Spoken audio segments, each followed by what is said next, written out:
How much longer, no matter the aid the West provides, can Ukraine possibly last in this war against Russia? You know, people criticize me and say, well, you said this was over. It's been over for a long time. The Russians have simply decided to wait in the hopes of two things: negotiations, which obviously haven't worked, and secondly, that the economies in Europe would crash. And I think they're on their way. They're not only headed into serious recession, but we're now headed into a winter. The oil and gas problem is enormous. I think the EU is in trouble. So I think from the Russian standpoint, well, let's wait a little longer and watch this thing collapse, because they really don't want to kill any more people. Remember, Putin is different from us. Putin wants to live with the West. He wants to live with the Ukrainians. We have said we do not want to live with Mr. Putin. Right. That's the problem.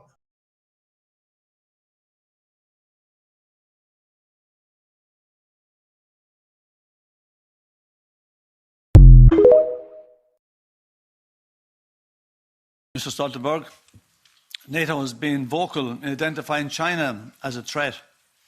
The Vilnius Summit Declaration states that China is trying to subvert the so-called rules-based international order and criticises China for being opaque about its strategy and intentions. Now, my first question is, how is it possible to subvert an order that has no constitution, no basis whatsoever in international law? And if you think it does, in fact, appeal to or have a standing in international law, why then do NATO and NATO members repeatedly violate international law without any consequence? Yugoslavia, Iraq, Afghanistan, Syria, Libya, for example.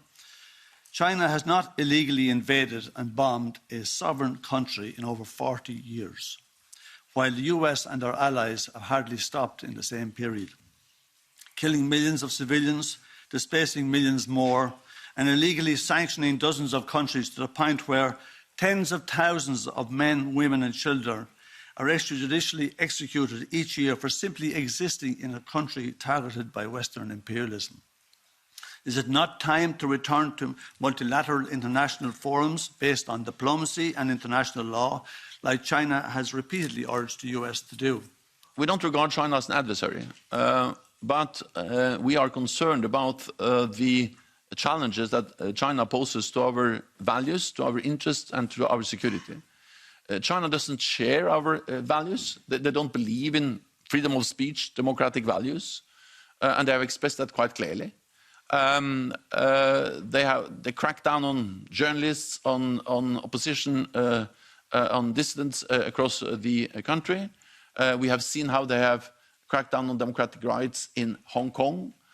We see how they are threatening Taiwan, and we see how China is investing heavily in modern nuclear weapons, more military capabilities, and also long-range missiles, and how they also work more and more closer together with Russia.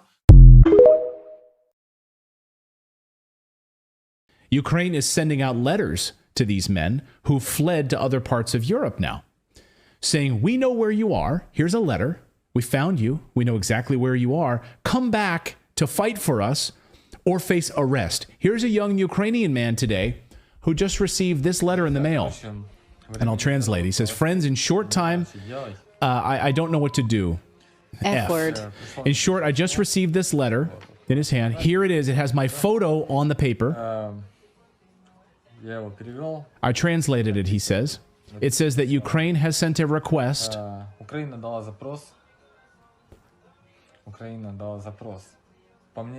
According to the Ukrainian authorities, I entered the territory of the European Union illegally.